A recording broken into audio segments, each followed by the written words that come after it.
Welcome to Luca is a billionaire, where the only thing I invest in is your answers. You start by locking everything that can change: aperture, shutter, ISO, and mounting the camera on a stable tripod.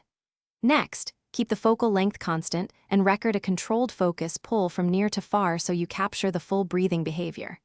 Make sure a high contrast target and a ruler or grid are visible. This lets you measure the apparent magnification shift.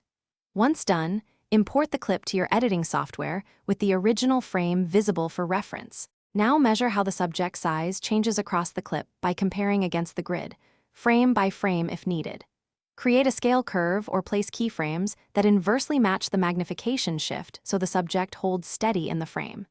If the subject moves, apply a brief motion track and parent your scale compensation to that track. Make sure to smooth the keyframes so the compensation is invisible. Abrupt changes will reveal the fix rather than hide it. Finish by feathering the crop edges and refining interpolation to avoid jitter or black borders after scaling. You may need a slight reposition as well.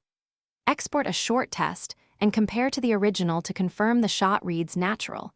If you still see residual breathing, adjust the scale curve smoothing or retract the subject. If the breathing is extreme and unfixable in post, the practical workaround is to swap to a parfocal or less breathing lens or increase. Thanks for watching and please subscribe. It's the best investment you'll ever make.